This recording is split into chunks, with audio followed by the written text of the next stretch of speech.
Was my whole relationship a lie? Hey, Tyler. Brannon, I love your sweater today, man. Hey, thank you. Yeah, this is I bet you can guess where I got this from.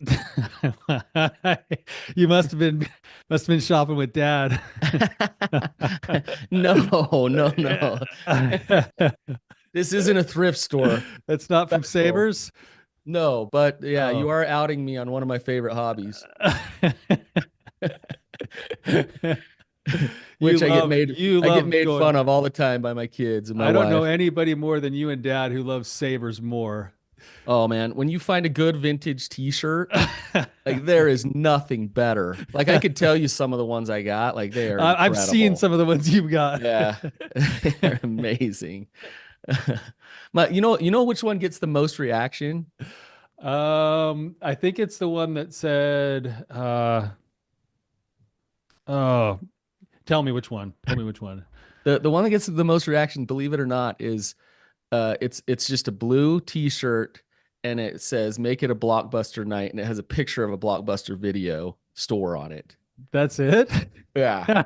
And people come up like, Blockbuster, no way, man. Like, oh, Every, dang. And then like the younger generation look at it and they're like, like, what's that means Blockbuster? nothing. Like, what? I was Yeah. telling my daughters the other day, like, there's like a new song just came out by this artist, and they played it for me, and I'm like, do you know what we had to do when we had new artists? We'd have to go down to Blockbuster Video. We'd sit down with headphones on. Blockbuster music. Oh yeah, Blockbuster Music. It would be in the Blockbuster Video store, and then we'd sit down with headphones on, and then we'd have to thumb through every song of a whole album, and then we'd have to buy a whole album if we wanted the one song. Yeah. Or like Um, you used to do, sit by the radio with a tape recorder, like, oh, it's on, play.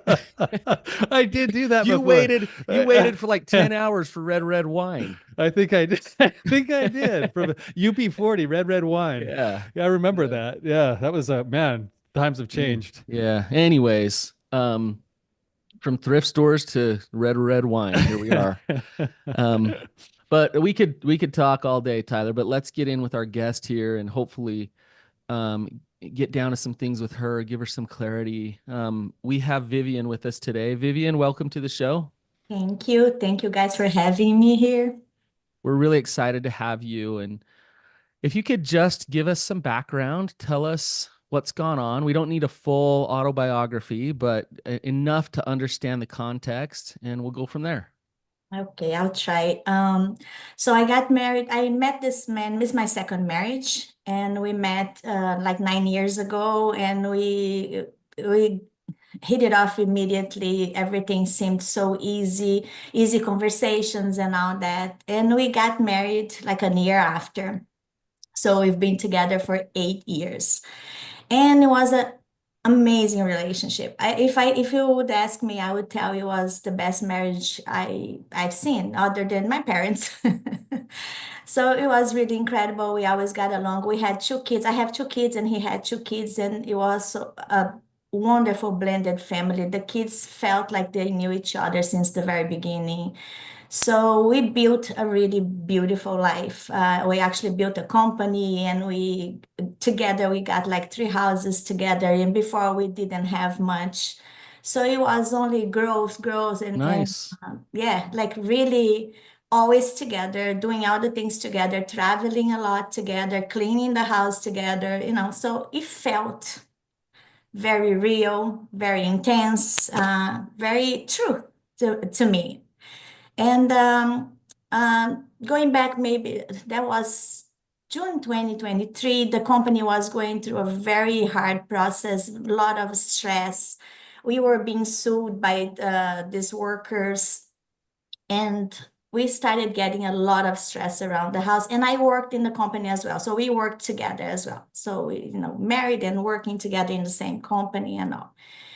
And that time, one day, when it was my birthday, actually coming back from our dinner, and I got home, and those times I've been getting some emails saying that John was seeing this woman, and like she was a hooker, a escort of some sort, and she sent me those emails. Like the emails made no sense; they were very crazy. So even though it could be true, but they were very crazy all over the place. She would call me names. She would call him names. She would make stuff up, but there were some real stuff in the beginning, in the middle of it. And there was a lot of harassment. I started receiving a lot of text messages, a lot of things going on. He sworn everything that never happened, that he never knew who that woman was. And it's probably these people that were suing us that was trying to, make his life difficult in a personal level as well. And since there was zero red flags in our relationship, ever, I cannot remember one thing that I said to you, that made me think, never happened. So we got a detective. I wanted to hire someone to figure it out, like how, and I got these messages from tons of different numbers. So it looked like a scam. So I got this detective. They found out who the person was, and we got a restraining order. This person came to my house, broke the cars in the driveway. My daughter got panic attacks from this. It was a horrible thing that he always denied. And I believed him, and the detective didn't find, like, there wasn't nothing of them together or anything like this. So we were able to stop the harassment, the emails, the texts, and that was it. So we've traveled right after this. We go to Italy. We go to Tuscany for my birthday. Also, it was my birthday trip, and in there, I find out that all those things were actually true, because I saw something on his phone. And that was horrible, as you can imagine. It was the beginning of our trip. We're supposed to be there for 15 days. I decided to stay for the trip regardless, and that forced us to talk. So because we were with each other all day, so we talked. And I said, I don't know what I'm going to do. I have to come back to the States and see what's going to be. When I got here, I did a lot of, I always did therapy, but I got even deeper into my therapy, and I, like, stepping all over me, I decided to stay because I thought what we had was much bigger than that. He said he was stressed, then he went for the easy thing, and whatever things he said. And I said, okay, I'll stay if you stay in therapy, if you start therapy and you figure out why would you jeopardize everything we have because of this. And so it took me maybe 2 to 3 months to come back to me, and like to be able to look at him again and, accept that, and actually accept that I had accepted it. But I did. And he was going to therapy, and I felt like, maybe that was only one thing and all.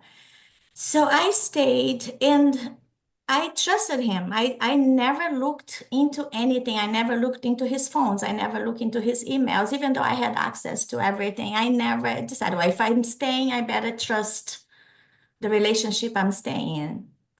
And I did. And for 1.5 years, I was sure that everything was perfect again. Like nothing, didn't notice anything until something else happened.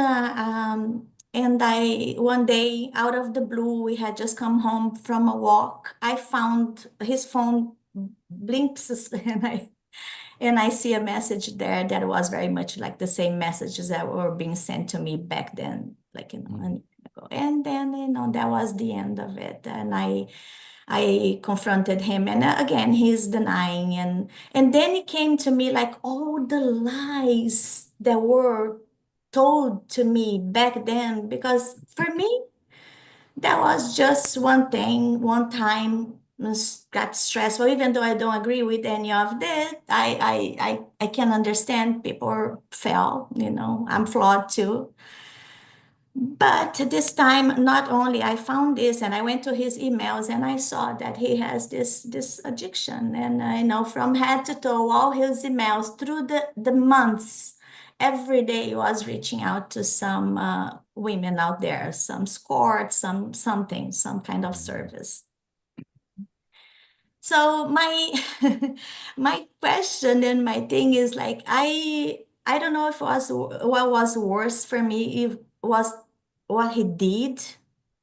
I understand and thank you guys because your podcast, this happened 6 months ago. Right? So it was on September 22nd. And I probably heard half of all your episodes. And because of you, I was able to walk through, things and understand his part, his sickness.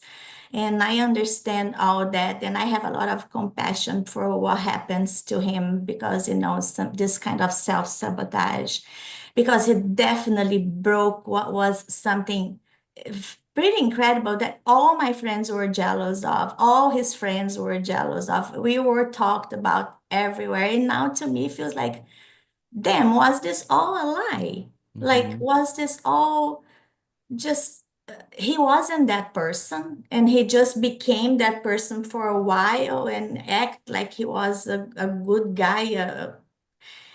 And this compulsion, this addiction just brought him back to what he used to be. Because I know he lived in a lot of chaos before. And I keep looking for some closure, which I don't have, because after he did all that, his actions afterwards just kept making things harder and harder and harder because he thinks it's not what he did, it's my reaction to what he did that's a Oh. little too much. Vivian, where are you at now in terms of divorce? Are you divorced? Are you I'm in the not divorced, process? very slow. I filed on October 6th, right after I filed, because I had no doubts. I had given him a chance back there, even though I didn't know that he had this addiction. He knew, he knew, and he could have done something about it. He could have trusted me. He could have trusted my love because I stayed. And he didn't. So I think he made that choice every day. And now it was time for me to choose myself, also. So the divorce is very slow because I didn't want to serve him. I waited for them to answer. So it took them 2 months and a half to answer. And now, since we have this company together, there's some issues in there. He wants me to waive my rights, which, yeah. Right? So yeah, it's slow. So it's in the very beginning still. Okay. But it's been filed and divorce is happening. It is happening. Yeah. Absolutely happening. Absolutely happening. There's no way. I couldn't live with myself. I don't think so. Okay. After So this, yeah, I'm sorry. no, go ahead. Go ahead. I was just gonna say, like, the things that he did afterwards, this all happened. The first thing I did, I gave him a chance to call his kids and tell them what happened. And he never did, but he called the kids because he was drunk in a bar the very day after, and he told the kids that he screwed up, that he was going to kind of kill himself or something like that. Then the kids called me. They're not kids, they're 24 and 25. But and then I said, no, something it is happening, but it's up to your dad to tell you guys what's happening. And he never did. So I called every single one of the kids and I told them, I just wanted them to know why I was leaving their house, their life. I wanted them to know the real reasons, because it wasn't like I didn't come here to play, stepmom for a bit and leave. I know I gave a lot of structure to those kids and I love them. I really Right. do. Yeah. So yeah. Okay. So I'm hearing that the divorce is moving forward and you feel grounded in that decision. That's going to happen. You feel good about that. But in the process of that, there's also an emotional process, and you're kind of having these waves of emotion of, was it all bad? Was I blind? I thought we had this amazing marriage. Was there anything that was true about that? And will I ever look back on our relationship with fondness, or is it going to be tainted for the rest of my life? That's kind of the wrestle I'm hearing in what you're saying. Is that pretty And it close? is, and I have had this talk to him. Like I said, I asked many times, give me one thing that is true. Like tell me one truth so I can, make sense of this. So of course he won't come up with anything. Like I had a simple question, like, when did that begin? You were always like this?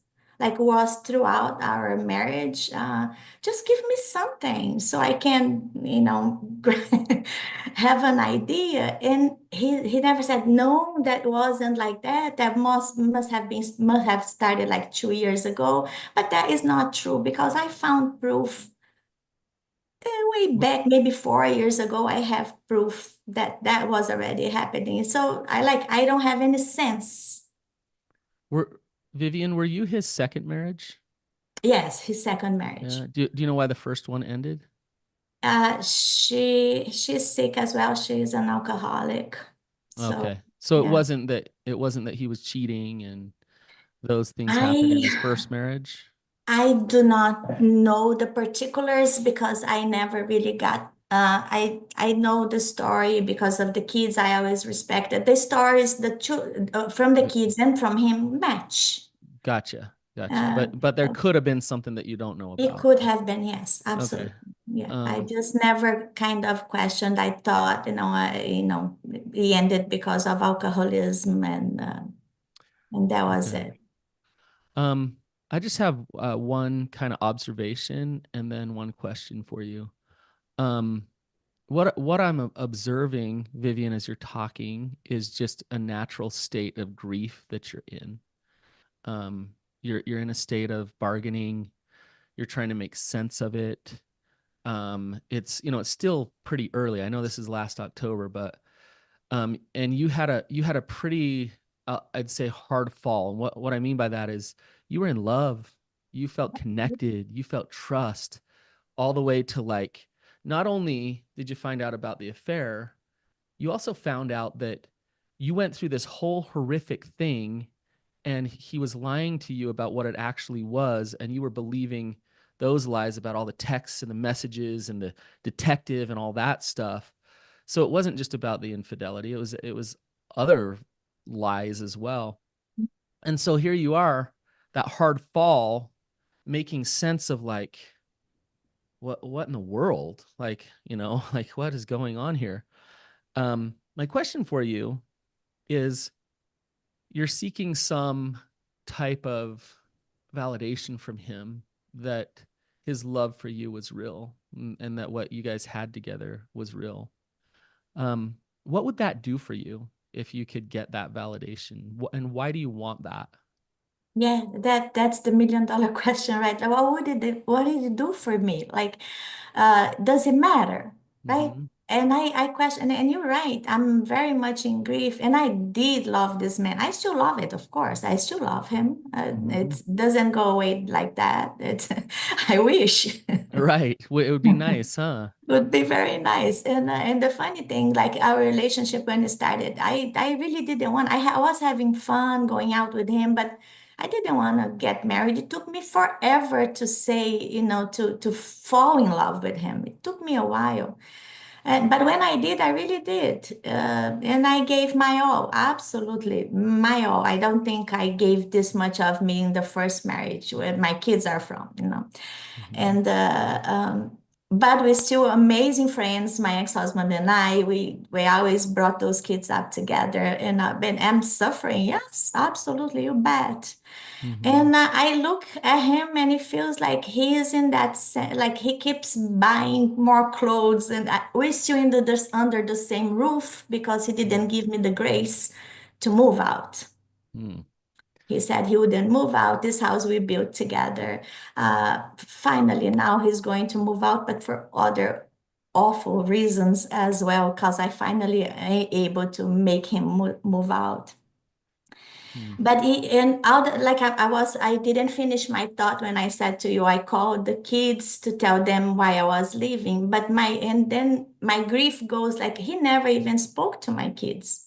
He had no courage to call my kids and say, "Hey, I screwed up. I'm sorry. Like, but I miss you guys, and you were important." Some kind of he was and he was a wonderful stepdad. Mm-hmm. Wonderful, Mm-hmm. wonderful. My kids loved him. And so he never spoke to them. My parents that treated him like their son, like he doesn't have a mother and father anymore. So my parents were like, and we're Brazilians, we're very warm people. So my parents were like mom and dad to him. And he never was able to say, well, I'm sorry to my parents. Like he's ashamed. I know it's because he's very much ashamed and he's Mhm. running from his life.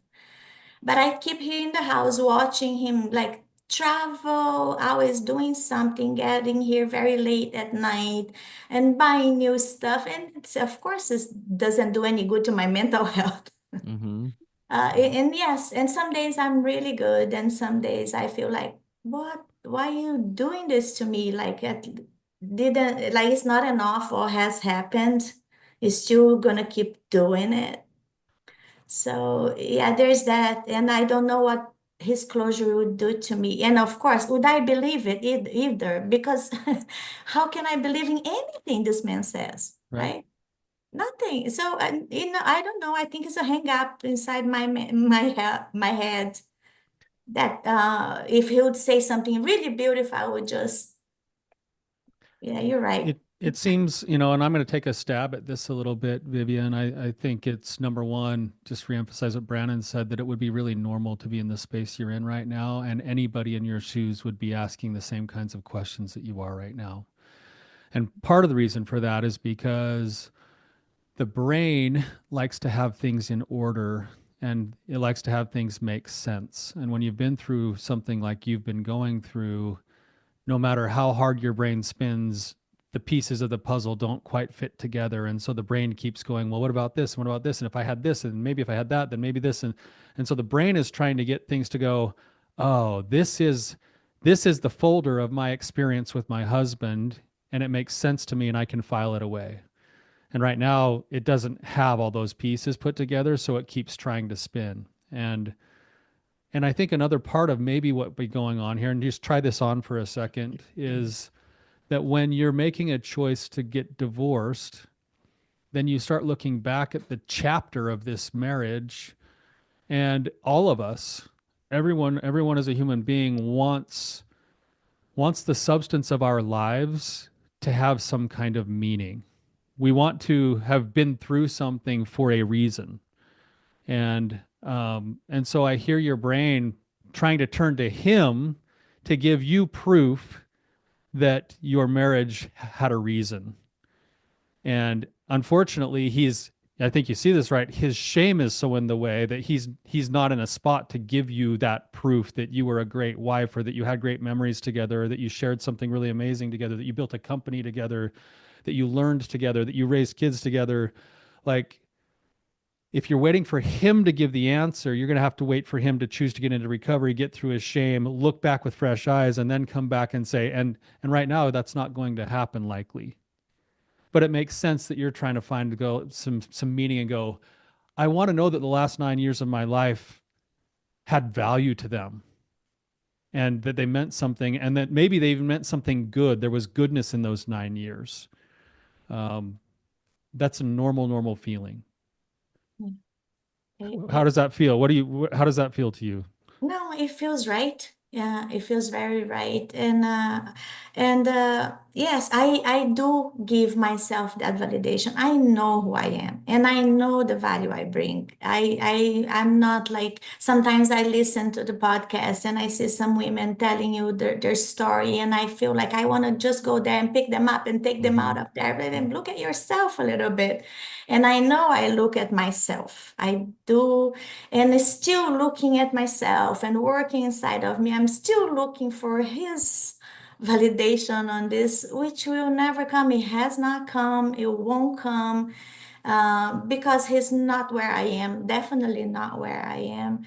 And maybe I see the value of him in my life. I do see. I know he came to, and maybe now was time for me to get out of my comfort zone and go for something that I always wanted to go, which is a new career. I know, like I sometimes I feel very old and late to start something new, but I did, and I signed up for I'm going to become a therapist. Hey, yeah. And Um, I'm in school and I'm trying my best, because if I can help one person not to screw the lives of people around them because of themselves not working on their traumas, I want to be that person because Yeah. what he did didn't affect only him. It affected all of us. Vivian, you know, I love what you just said. And, you know, if you can get to a place of, you know, not what is God doing to me, but what is God doing for me, or what is God doing through me? You can look back at this and say, this relationship definitely wasn't in vain. And even the pain, even the difficult stuff in the relationship was such a wonderful thing, was such a blessing. And this whole experience, if we wrap it all up, it propelled you forward into something that you don't know exactly what that is yet, because it's kind of a state of unsettled, and but you're going to land somewhere and you're going to look back and you're going to say, I see it now. I get it. We can't see hindsight right now. He's still in that. Well, he's not in the house, but he was recently. You're He still still not fully is. He still divorced. is He going still to move. is. Yeah. So like, Another couple weeks. yeah, it's like, you know, I think of when I worked hospice as a therapist for a hospice company. And so I worked with a lot of people through the grieving process, and some people would grieve a lot better than others. And it worked for them well. And me working in hospice actually really helped me as I started working with betrayal. Um, but there was a big difference. When somebody dies, it's hard to stay in some sort of denial about that, right?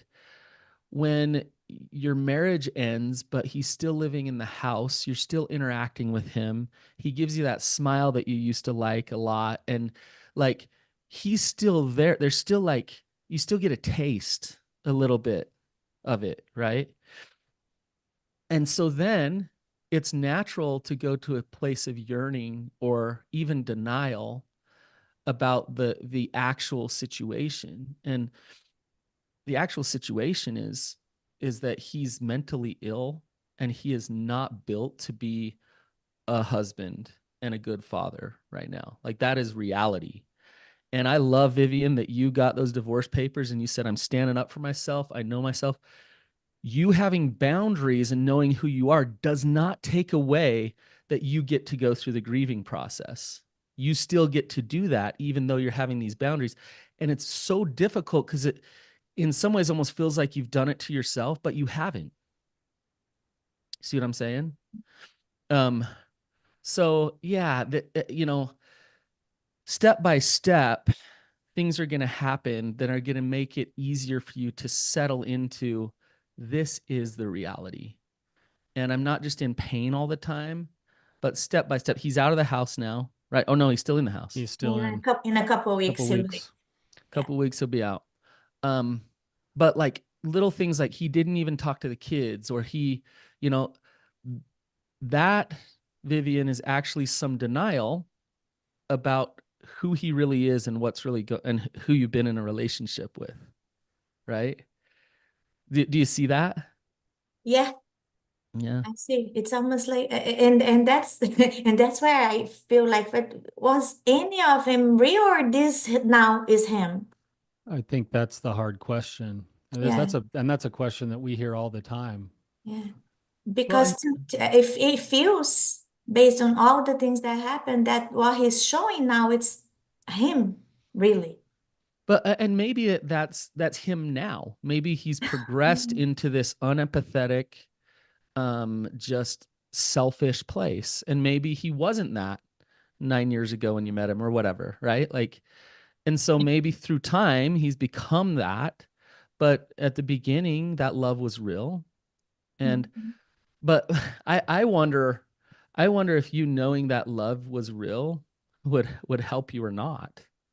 Mm, Do you see what I'm saying? I know what you're saying, and yes, it's a good question to ask myself because yeah, it doesn't really do much because If then what? Vivian, It's not.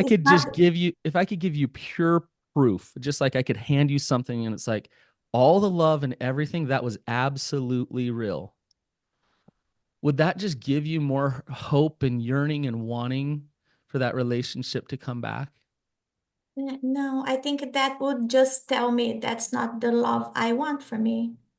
You Hmm. know, if there was love, it's not the love I want You're because not settling. I want all that we had, but somebody that's loyal behind my back, right? Because I thought he was. I never saw otherwise, but it's not. And the proof is here. So you feel, and now it's like, I don't want to lose my trust in man. I don't want Right. to think that our men are like this. And he was a wonderful man that always thanked me for everything I did, always complimented me on stuff, always put me up, like never. So he did all the right things. And now it's like that little thing. Well, the next one that says all this stuff to me, if they ever, is it true? Yeah. Are they Right. truthful? Like, who are these people? Like, I'm very frustrated because I don't think, I mean, you always find out something, somebody lied a little bit here, lied a little bit there. I think that's just normal. We all do it. But to this amount, to this it's just, and not only this, how this happens, there was a lot of money involved on this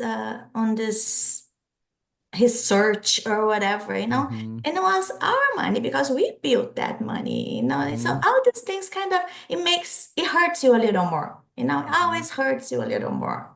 Yeah. And I have a firm belief that you cannot move on without like working where you are, like being Yes. like, yeah, like know that this relationship was worth it. I know it was worth it. I know it came to teach me a lot of things and it made me better in several ways. And I know I gave value to it in several ways. But I don't want to leave this and look back and know like, oh my God, nothing was good here, like nothing. Yeah. And it was, I know it was, but all these lies and all the new things that keep coming is making it a little difficult. It's making my grief a little longer than it could have been. Hmm. Sure. But I know it's very recent. I just, yes, that's that thing that you said, that we're looking to make sense of stuff. I am definitely looking to make sense of stuff, and he makes no sense. Yeah. So Here's there's no,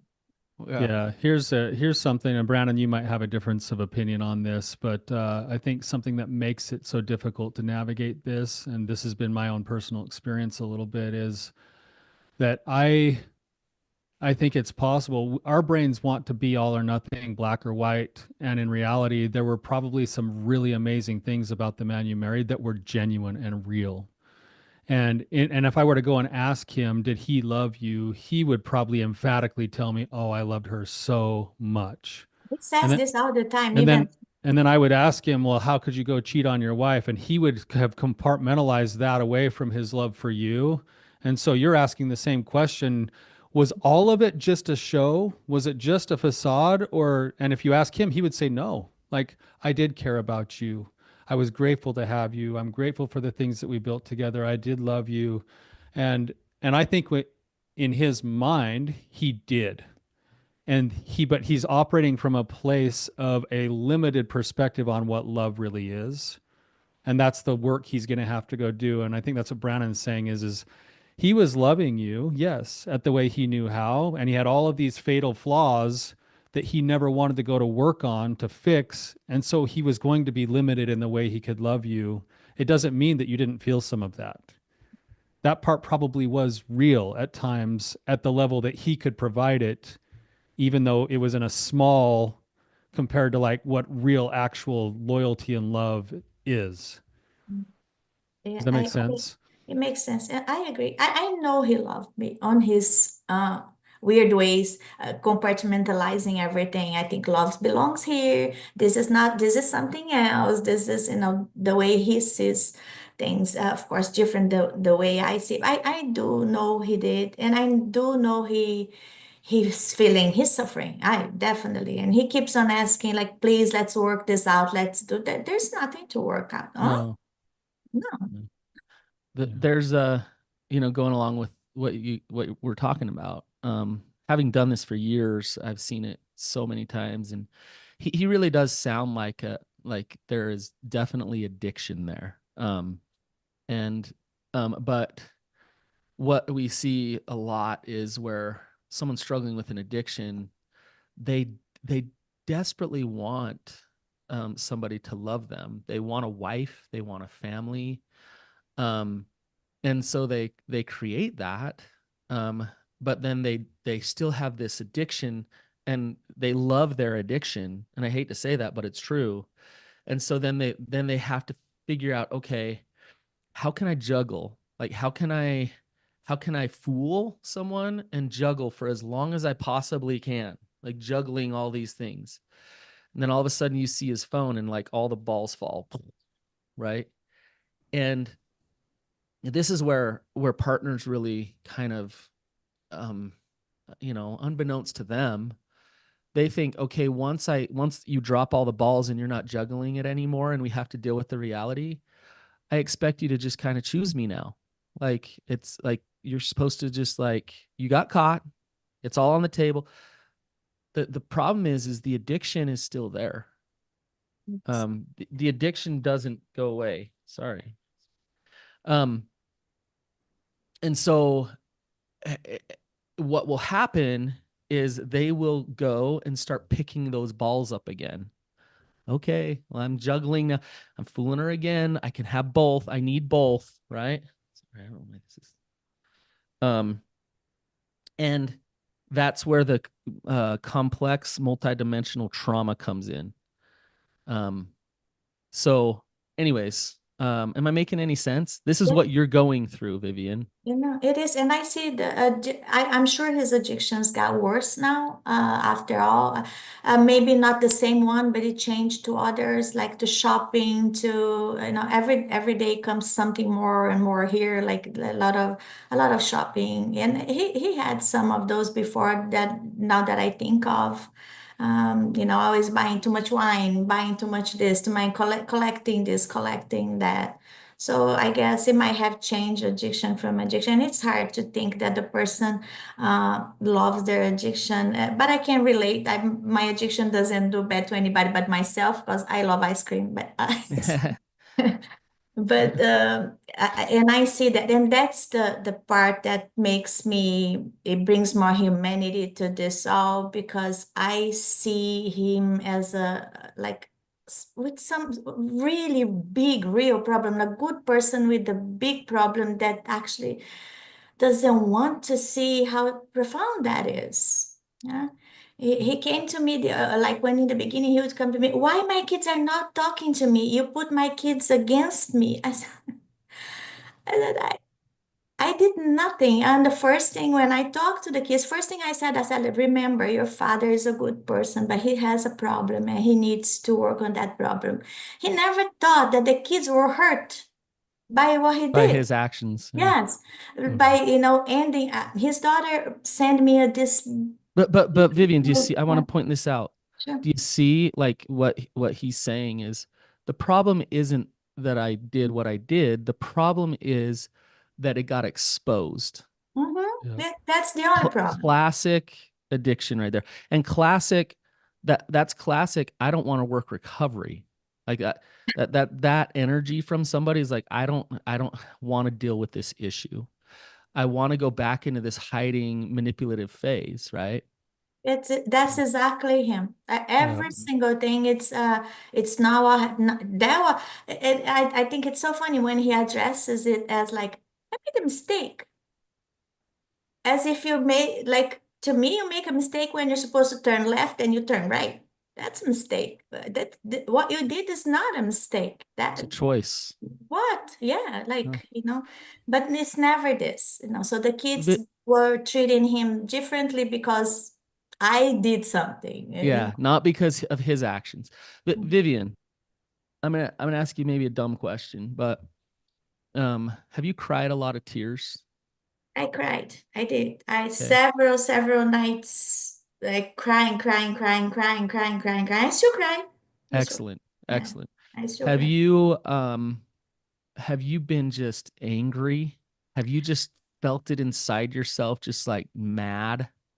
No, I wanted to. I Okay. I wanted to feel mad. My son, for one Christmas, he made a pillowcase with my picture in him. It was like the funniest thing ever. He gave us as a gift. And the other day I picked the thing. I said, I'm going to say all the bad things I want to say to him. And I want to punch this pillow and like I'm going to let everything out because Excellent. I wanted to stop crying.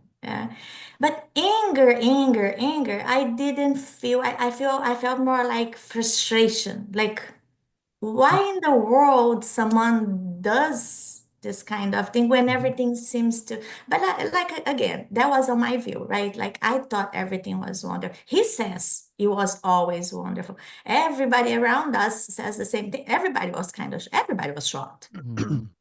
very much. So I don't know, but yeah, but I do tend, like, to answer your question, I do tend to want to rush my grief because I want to be out of this awful feelings. And the people get it backwards. They think, I want to be okay, so I'll stuff things and act like I'm okay when I'm not, Mhm. versus like allow myself to be extremely sad, No, I allow did. I myself think to be really angry. for 5 months, I stayed here in this house and I worked through everything that I could work. I would sit with the things that would come and I would hate them coming. I want them to leave, but I try to talk to myself and do all the things that I learned and all the podcasts I hear and all the Mhm. books I I read, so I try to do all the things and I've been successful with that because it's living it slowly, Good. but it is Yeah. living.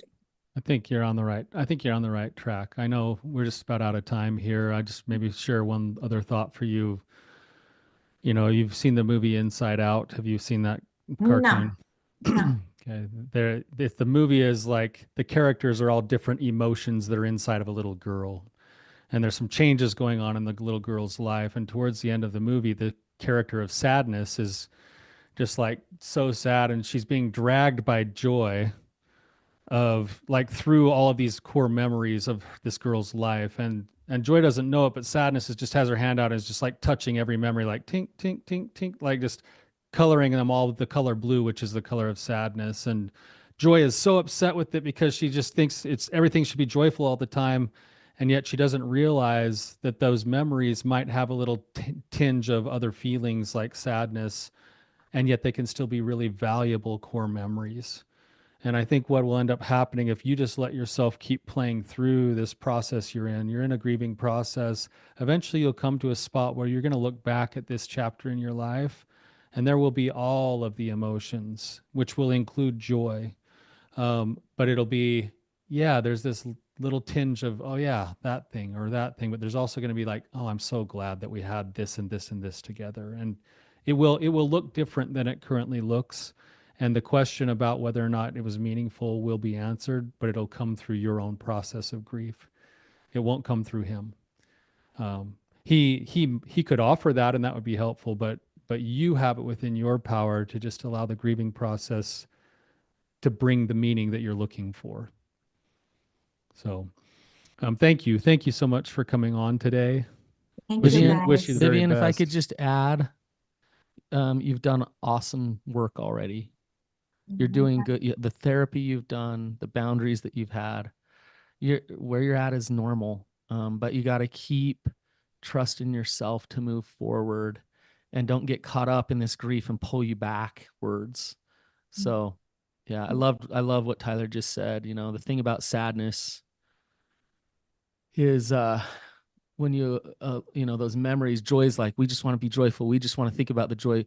When you allow yourself to be sad, sometimes it feels really good. You actually get some relief, right? That is true. So when you allow yourself to accept what is, as painful as it is, sometimes it feels really good. So, all right, Vivian, thank you so much. Thank you, guys. I appreciate it so much. Thank you. Thank you. Thank you. You bet. Thank you to our listeners for being here with us. Hopefully, this is valuable. If it's meaningful to you or somebody that you know, please feel free to share it. If you'd like to support us and not have to spend any money to do it, the best way that you can do that is to subscribe to us on YouTube. and we'd love that. If you'd like to be a caller on the show, therapybrothers.org. Just like Vivian, go sign up, become a caller. We'd love to talk with you. And until next time, keep on